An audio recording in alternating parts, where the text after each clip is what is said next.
Naglalakad kami ngayon kasi pupunta kami sa lupain.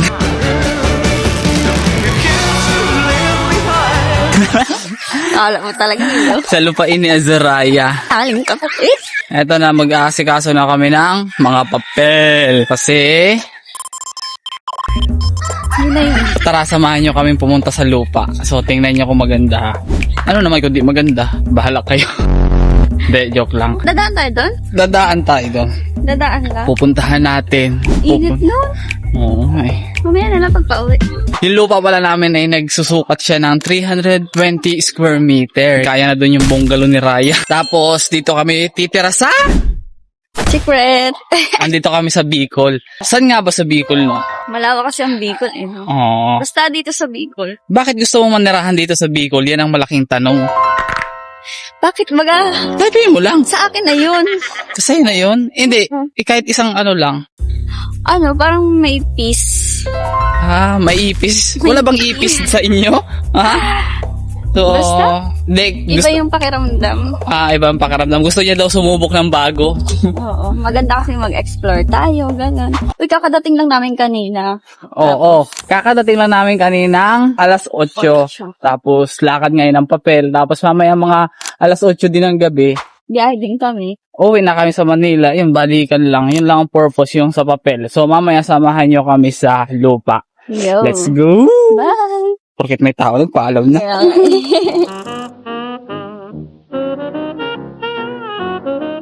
Heto yung araw na nagpa-survey na kami ng lupa.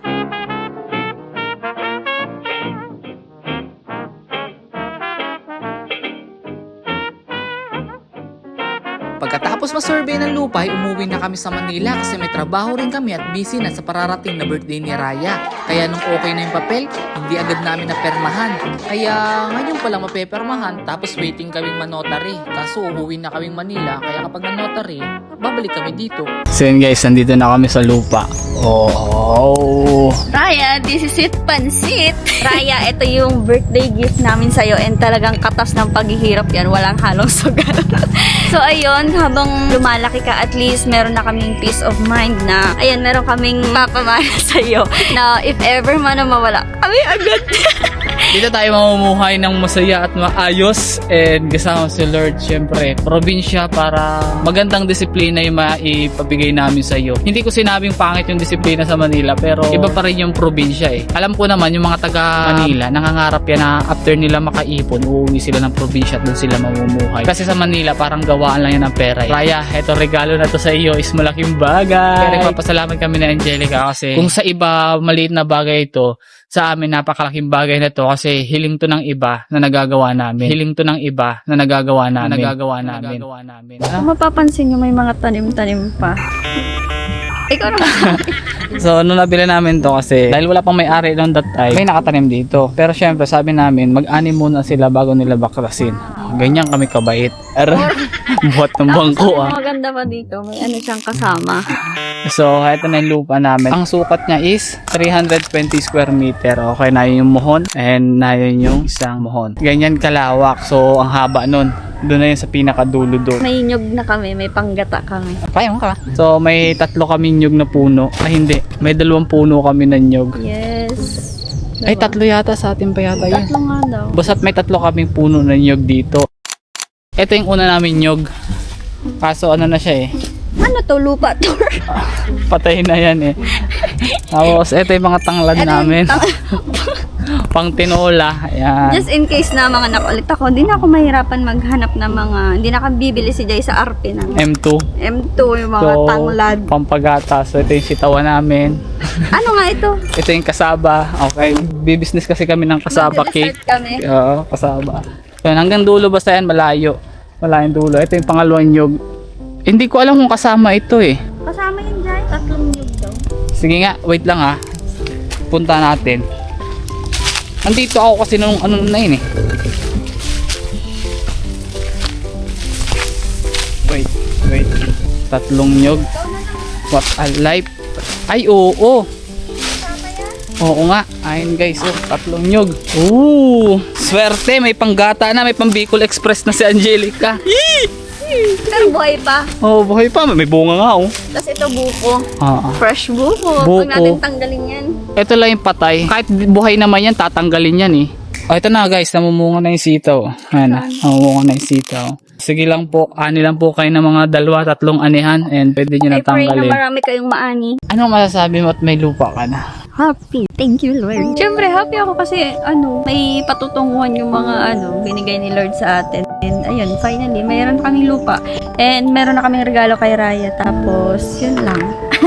Ikaw, ano masasabi? Sa tagal-tagal natin nag-work, parang nung nagkaanak lang tayo naisip na kailangan pala hindi yung laging gala na lang ng gala. Kaya sa mga dyan, kumikita na din, mag-ipon kayo kasi talagang para hindi kayo magsisi sa huli na dapat pala bumili lang kami ng lupa dati, ganyan. Huwag kayong ubos biyaya. Oo, ubos biyaya pagka umaga, tunganga. Hindi ko alam kung may sense ba tong vlog natin, pero masaya kami kasi Share lang namin sa inyo kasi share lang namin sa inyo yung binigay ni Lord sa amin. Talagang iingatan namin to. And ayan, super happy lang kami kasi syempre maliit na bagay man sa iba pero sa amin sobrang napakalaking bagay ito. okay. Kasi Ay, ito. hindi biro to eh. Lalo na yung pag-asikaso ng papel, ayan yung maghanap ng location. Talagang kapag bibili ka ng lupa or bibili ka ng kahit i-ano mo kay Lord yung decision mo para hindi mahirap. Alam mo yun, di ba marami tayong in-inquire kaya Oo. hindi siya smooth. Marami tayong in-inquire pero dito tayo napunta sa hindi natin Oo. in-inquire. Dito kami dinala ni Lord, di ko alam. Sabi ko, sige Lord, ikaw na bahala. Ito na. So, dito na kami magbubuo ng... Masaya at masaganang pamilya nakasama si Lord. Ito ang tanong, saan ka tatayo dyan ng bahay? Saan part? Bilis! Saan pa yung part? Turo mo. Teka lang, yung may sinag ang araw. Pag umaga, doon ang sinag Pag ng umaga araw. dyan. Pag tanghali yan, tapat. Tapos pag hapon na. Saan natin ihaharap yung bahay? Aray, kaiba. Siyempre doon tayo sa dulo, siyempre. Dulo. Pero sana, palarin ni Lord. Oo. Lord, sige na Lord. Baka siguro mga 2029 pa. Oo. Po-promote pa natin. Shh, blur. Yung mga kampanya. Hintayin pa namin election, guys. Tingin ko doon kami magbabahay sa dulo. Dulo? Ano dito sa harap? Isipin mo kung ihasarap yung bahay mo, ano gagawin mo sa likod? Rest house? Oh, matik talaga dulo ang bahay niyan. Tapos yung Sa harap? bungad, playground, tapos dyan ka natatay ng pavilion, may mga rest house, ganun May isang yun. bahay na lang kaya tayo. Oh, pwede naman kung gusto mo. Pero kahit na may lupa na kami dito, hindi man agad-agad kami makakalipat Oo. kasi alam mo yon. Madami pang proseso. Dami pa kami pagdadaanan, sabi ni Lord. Kailangan nyo munang may pagdaanan kayo. Hindi ganun. Hindi ganun basta-basta. Walang instant. Kailangan pinaghihirapan. So, kailangan pa natin maghirap, baby. Basta tandaan nyo, dyan yung bahay namin. Ano yan, 3rd floor with underground. Oh, payaw. Basta yung may sinag ng araw. May- Dito yun na kami mapapanood na A Day in My Life. Minsan, ang mga pangarap ay nagsisimula sa simpleng piraso ng lupa. Para sa iba, isa lang itong bakanting lote.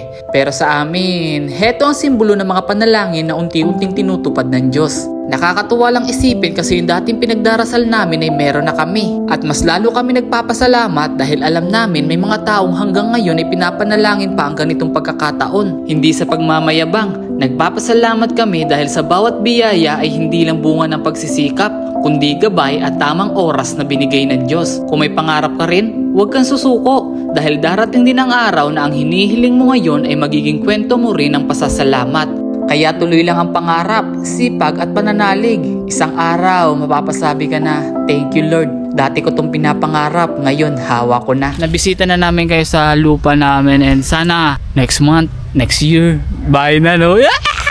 Lord, sige na.